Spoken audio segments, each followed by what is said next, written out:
Doc. Have a good show tonight. Thank you. Hi, everybody. Before we get into the play, I thought I would share with you the news of the day, since many of you work in businesses and bureaucracy must be at times a headache for you, as it is for me. So I brought a little clipping, which I will read for you. It says, bureaucratic jargon can be ridiculous, but sometimes even the less complicated directives go wrong. For example, Pennsylvania Commerce Secretary Norval Reese in Harrisburg asked for, quote, a list of male and female employees in the Commerce Department broken down by sex, unquote. This was necessary for an affirmative action study. Well, when you ask for a study, you usually get results. May not be good, but they come back. A few weeks later, the answer came back. Quote, we have no male or female employees broken down by sex. But we do have 2 alcoholics. What do we do now? That's the news of the day. We do have 2 alcoholics. I think everybody has alcoholics because alcoholism is a disease. As a matter of fact, it's a family disease.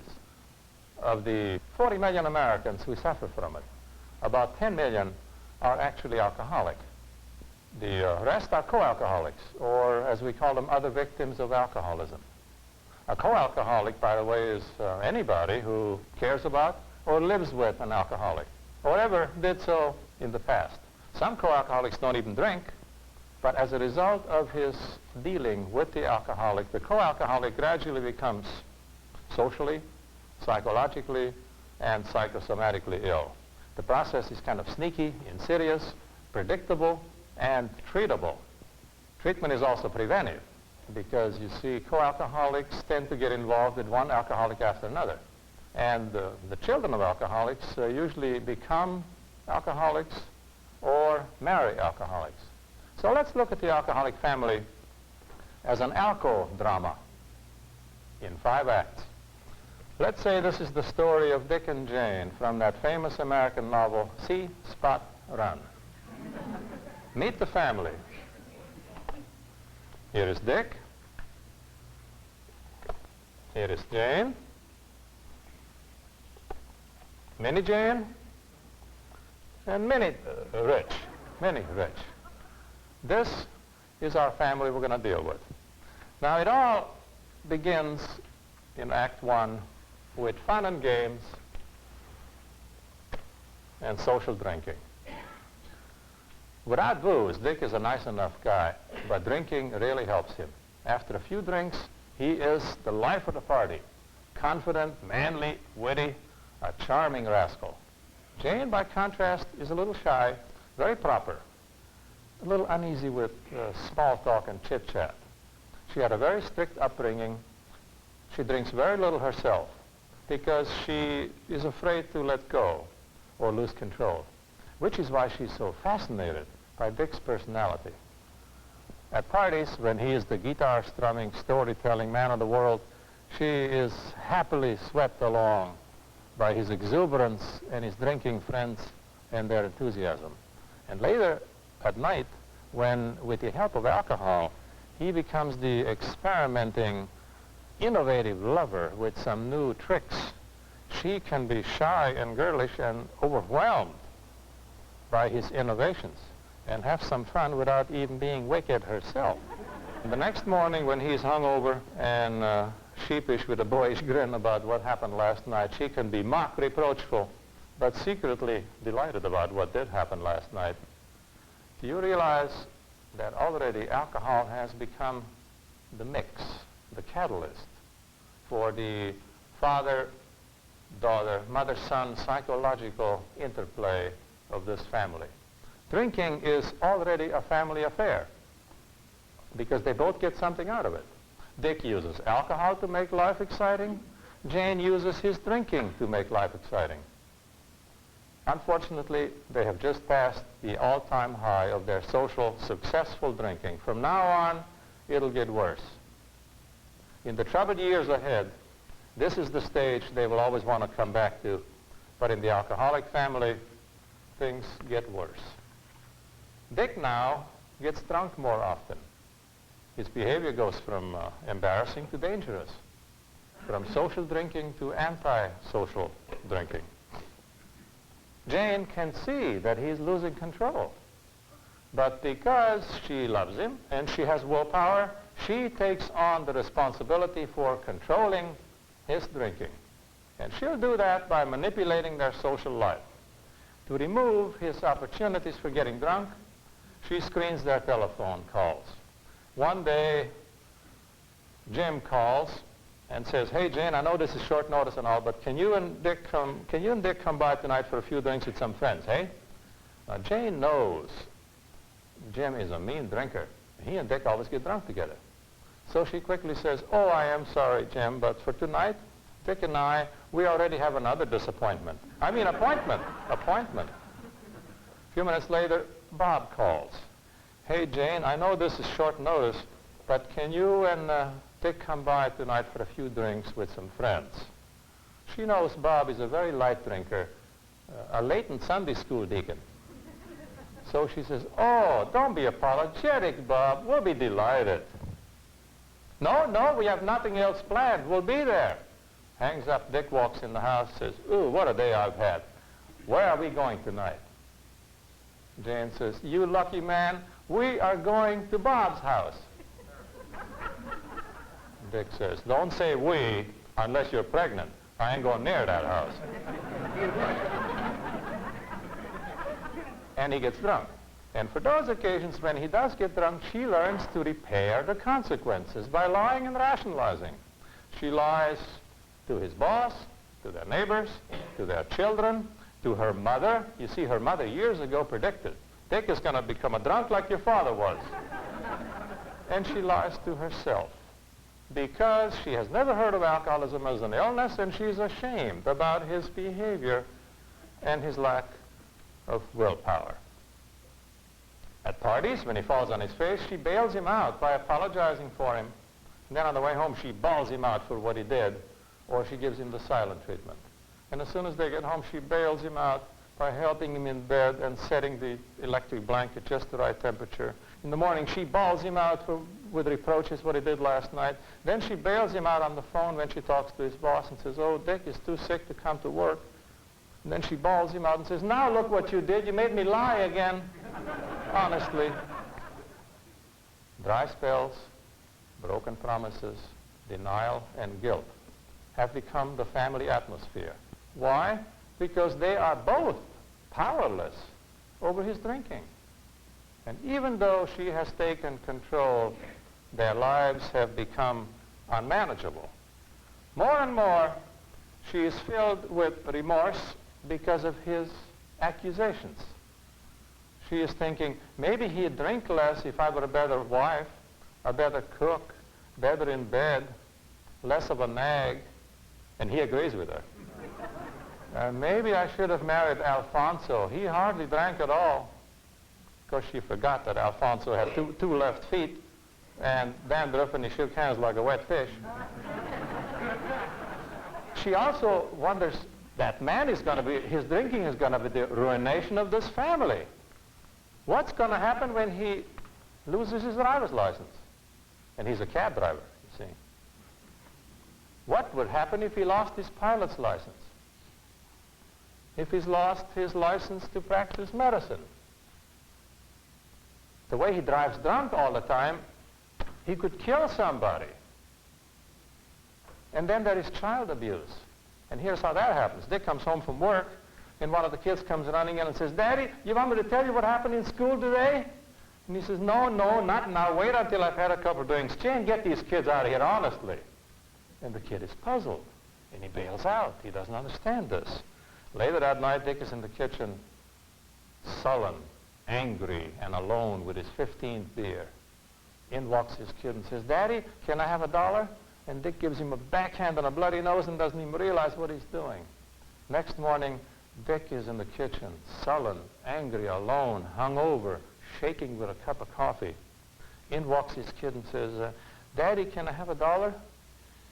And Dick gives him $20 and the car keys. And the kid is 7 years old. They also have to cancel the picnic because he's too sick to go. This is child abuse because of the psychological inconsistency toward the children.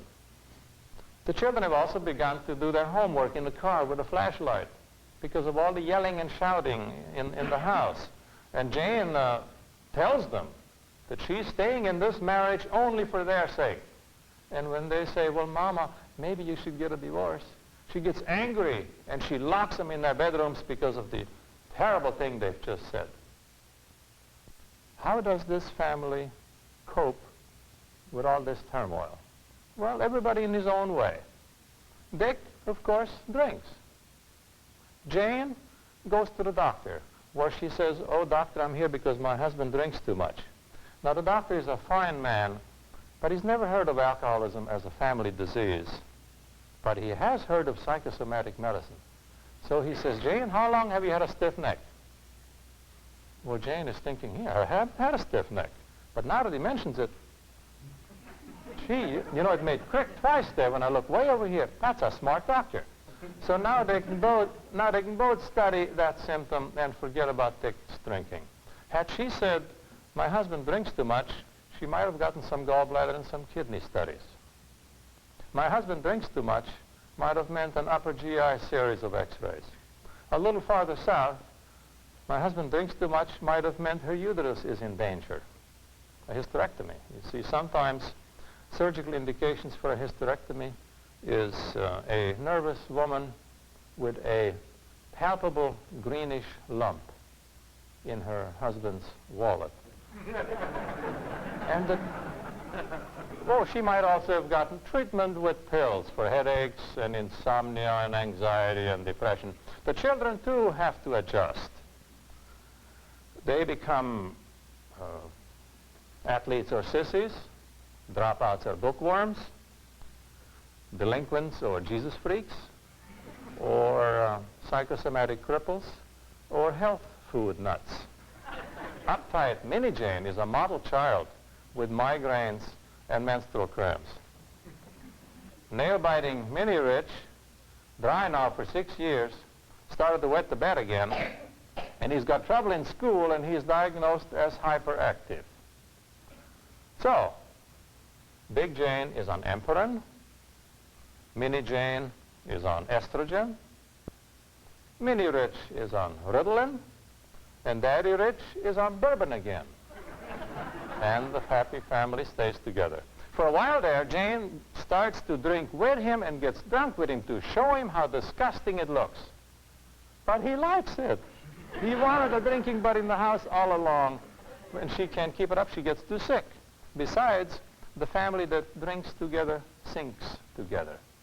At this point, she finds out that nobody seems able to help. She calls AA, and they tell her, oh, Dick himself has to ask for help personally. She goes to Al-Anon, and they tell her, you're sicker than he is. You better listen. Which makes no sense to her at all. This lady knows she is keeping this family together. Her psychiatrist says, tell me about your dreams. Her doctor suggests pills. The lawyer, a divorce, and the preacher offers prayers. In desperation, she begins to concentrate on managing this family. Because you see, by now, she has the bank book, the car keys, she goes to PTA meetings, she locks the back door every night. She has become the manager, and she's running the family. It's a good thing, too, because suddenly there is need for this family to regroup and to revenge. You see, one of these things finally happened. Dick is now whiningly dependent or defiantly arrogant. Still, in the house, but out of the picture. This family has regrouped. Like all alcoholics, he tends to peek out a little. This family has regrouped. Here is the provider, the controller, and the manager. She now has 2 jobs. She drives him to the doctor's office. She drives him for his drunk driving lessons. The children look to her for money, guidance, and support. She is so proud because she can do so much. But she also feels resentful because she has to do so much. The other women she knows don't have to do that. She begins to see him as another child. Behold the similarity. This one has no driver's license. This one has no driver's license. This one doesn't have a job. This one doesn't have a job. Nobody takes him seriously in the neighborhood because he's a child. Nobody takes him serious in the neighborhood because he acts like a child. In a fit of alcoholic anger, he bails out, he moves into a singles condominium. They are separated. He goes on a drunken binge for 2 solid months, during which he dates all the co-alcoholic divorcees in the office. By the end of 2 months, he finds it more and more difficult to take yes for an answer. So he goes on white-knuckle sobriety, and after 6 months of being dry, one day, suit, coat and tie, and a bouquet of flowers, he comes and calls on the family, rings the bell to pay them a surprise visit.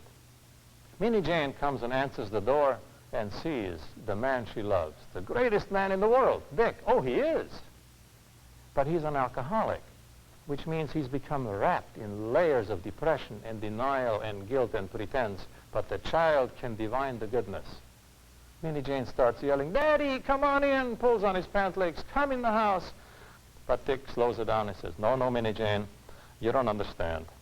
Someday when you grow up, and I hope you won't be like your mother, you'll understand that sometimes Mommy's no longer when Daddy's around, and that's where we are now." And at this point, Big Jane comes to the door to see what's going on here. Oh, she sees the man standing there. Her spittle dries up. She can't talk. Her heart falls into the duodenum.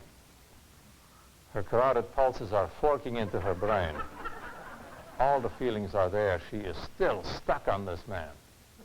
And he can feel it. He can pick up the clues because he's an alcoholic. You see, he's an alcoholic means that he's got a PhD in conning people. Oh, this is the Kissinger of the cocktail circuit. He now starts to manipulate the situation, and he sees that he's got her, and now he becomes tongue-tied. Now, when the alcoholic becomes tongue-tied, watch out, you're being had. He now starts to bumble and stumble and says, "Hi, Jane, I don't know what to say. Oh, I haven't had a drink in 6 months, but I don't want to bother you with details like that. All week, I couldn't get you and the children out of my mind, and then today I brought you some flowers, I guess. That's all. That's why I'm here. Daddy, Daddy, come on in." Well, Big Jane is standing there, and she realizes now it would be un-Christian, un-Jewish, un-Muslim not to call him in. But she's weary, so she tries her best to be hard when she says, "All right, you can come in, but only for a cup of coffee." And he strolls in and says, "Not even cream and sugar, just like old times, baby." And he sits down in his chair, and she ducks back out in the kitchen and looks around the corner to see what he's doing. Well, he's sitting in his favorite chair. The kids are on his lap. He's telling stories. They're delighted. This part of her brain is saying, "Oh, look at that. Those children, they need their father." This side of her brain is saying, "He is not a father. He's a drunk, you jerk." Yeah. This side says, "Oh, but he isn't drinking anymore." This side says, "He's done that before, but never for 6 months. Maybe I should give him another chance." At this point, Minnie Jane comes out, picks another plate out of the cupboard, sits around the dining room table. The table is complete. Oh, he might as well stay for supper. He does. They talk. After supper, the kids go to bed. And now she's going to get him. And she says, "Dick, would you like me to fix you a drink?" And he sees right through it. And he says, "Honey, you didn't hear me. I don't drink anymore. I'm doing this for you and the children. In all the rest of the days of this universe, I will never drink again. I swear it on Bibles. But would you like me to fix you one?" No, I'm so glad you don't drink. And they talk and they put on some records and it's like old time and they talk and all of a sudden she notices it's getting late and it started to rain out there. And now the wind has come up and it's howling and it would be downright unfriendly to send a body out in this kind of weather. And the driving could be hazardous and they both look out and they talk. Yep, that night he stays. That night she gets pregnant. Next morning, he moves back in. Officially, the honeymoon is on. They haven't been so happy. Oh, everything is great. 2 weeks later, she sits in the kitchen, and she says to herself, I'm so proud of him. I knew he had willpower. He is a real man. Just look what he's doing. Oh, you know, come Christmas, he'll be dry 7 months because he's been so good. I think I'll let him have just 2 little shots of that whiskey he likes so much, because now he knows how to do it. Saturday morning, he's drunk and in jail. What happened? Well, Jane never thought he had alcoholism. She thought he had alcoholism. When he was dry, she thought he was cured, but it was the ism that got him drunk again. Now they're both furious and they're seeking revenge. She wants him to move out here on their lives. He wants her to move because she bought the booze. They fight over friends, furniture, alimony, visitation rights.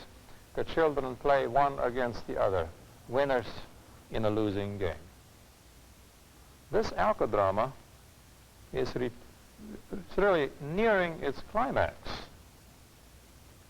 because now they're all caught in the alcoholic way of life, which is a repetition compulsion. This is prologue. The alcoholic family is a one-act play.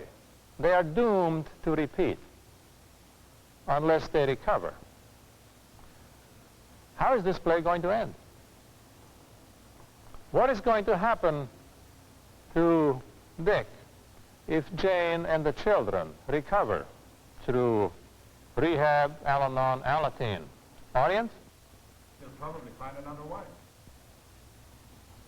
Yeah, he will find another wife. Basically, what he's going to have to find is another co-alcoholic who will be supportive. He may get married again. He might move in with his parents, with an older married sister, with a drinking buddy, or anybody else who is willing to become a co-alcoholic and take on the responsibility for controlling his drinking. What would happen to Jane and the children, let's say Jane, if Dick recovers by being ordered into rehab by his company? She'll probably marry another alcoholic. Right. She'll probably marry another alcoholic because she now hates to lose control. She's become accustomed to being in charge. After a few months or years, that will fall through. Then she'll make a resolution that she will never marry another drinking man. In a way, what she will do, of course, is next, since she has not recovered, well, you're right, she's bound to repeat. What she will do next is take on her aging father. You see, he has a drinking problem. He drinks because he lost his wife. She died 18 years ago, and he keeps on drinking now. Now he'll move in with Jane, and now Jane drives him to the doctor's office for his bruises, and to the unemployment office for his checks, and to the drunk driving classes for his classes. She bails him out when he falls asleep in the neighbor's bushes, and she bawls him out because she caught him sneaking more booze in his room again. And then he dies. And then she'll take on Minnie Rich. You see, he is just 20 years old, and he was just kicked out of the armed forces for alcohol and drug abuse. So now she drives him to the VA hospital for his shots and to the mental hygiene clinic for his scream therapy twice a week. She bails him out by saying, what are these army doctors coming to? He couldn't be an alcoholic. He's only 20 years old. She also berates him and bawls him out because he's unreliable and he's ungrateful and he smokes pot with all his friends, until one day he gets married to a girl just like his sister, who will now assume the responsibility for controlling his drinking so that he won't become a drunk like her father was. Meanwhile, our very own Minnie Jane has grown up. She just graduated from college. She is now a psychiatric social worker.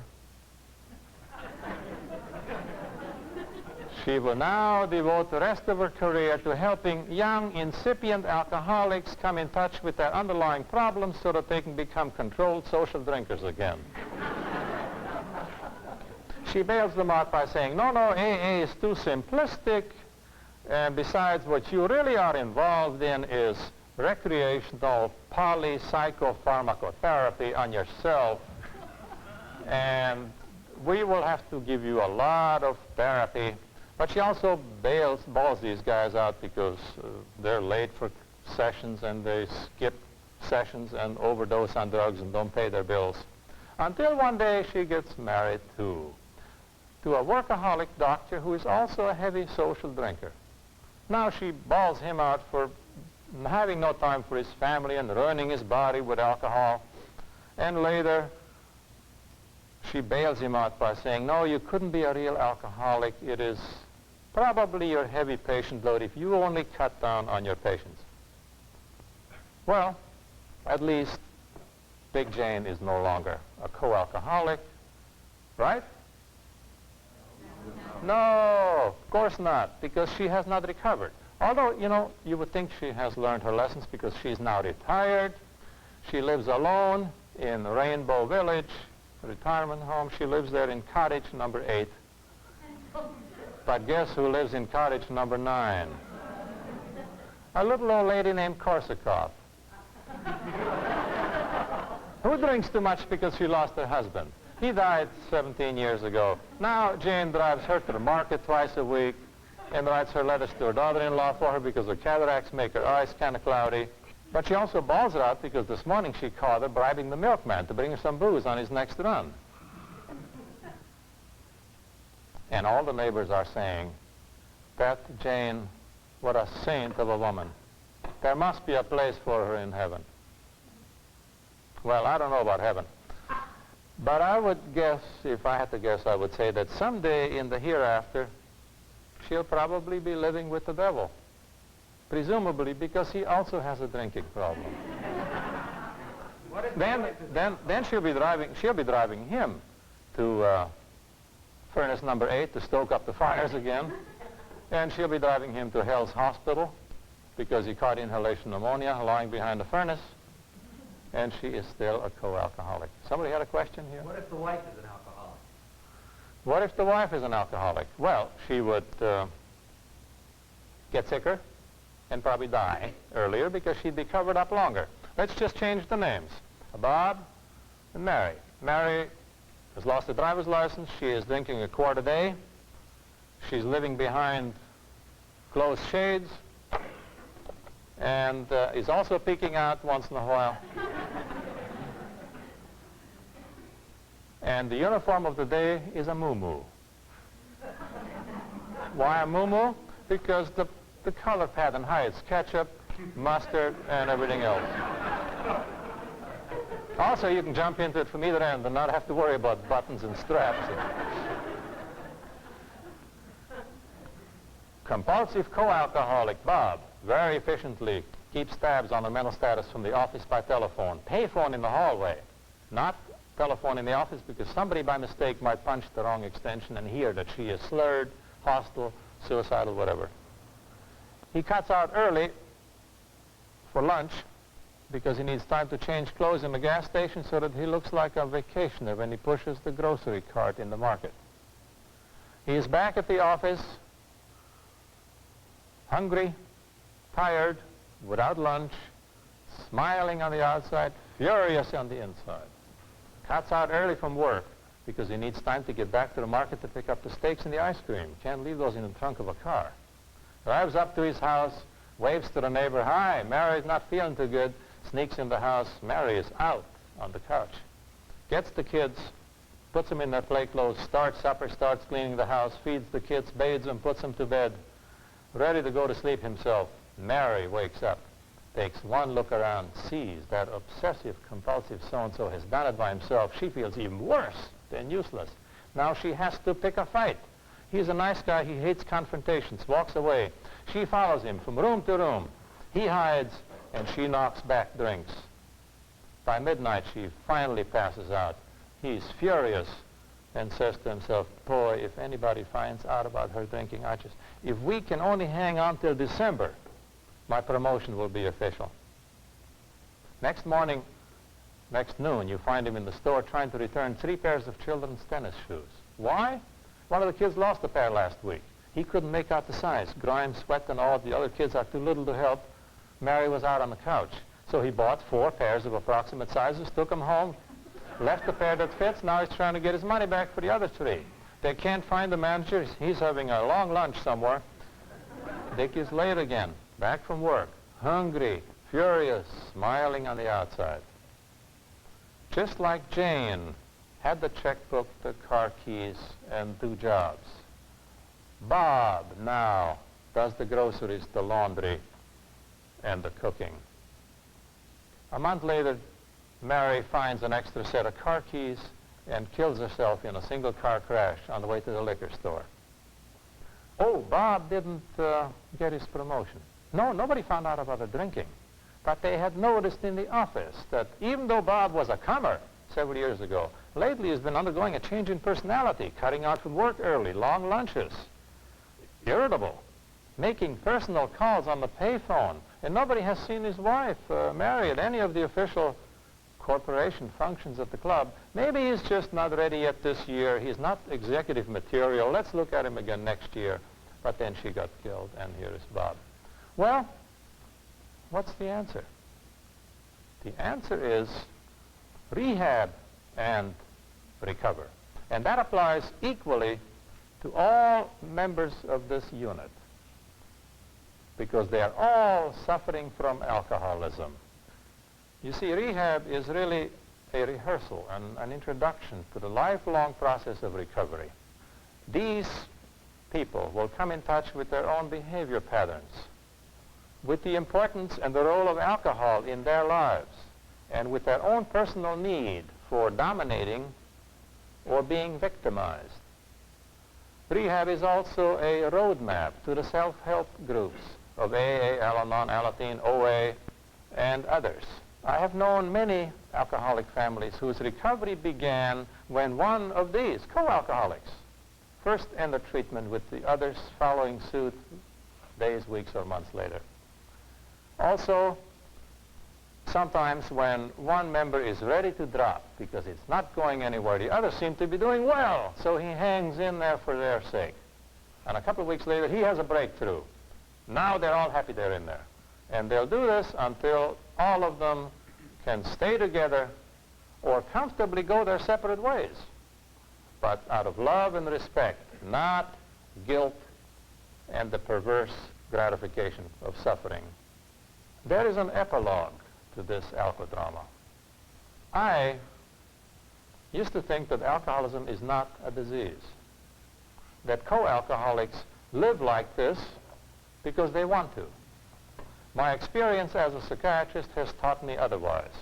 I now realize that I have never seen an alcoholic who wanted to be an alcoholic, or a co-alcoholic who wanted to be a co-alcoholic.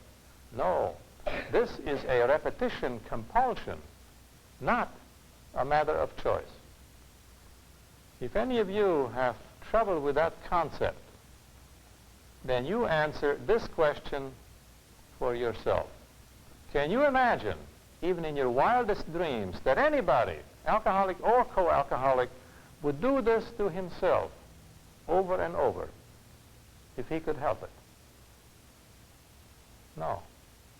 Alcoholics and co-alcoholics need help from other people so that they can become whole again, or whole for the first time. Are there any alcoholics in this audience? Raise a hand. Are there any co-alcoholics in the audience? Keep up your hands. That makes my heart warm, because it tells me that if you can deal with that concept about yourself, then you have begun to recover, which means you no longer have to repeat. You are free at last, and you're going in the direction of sublime serenity. That is an achievement, and for that night.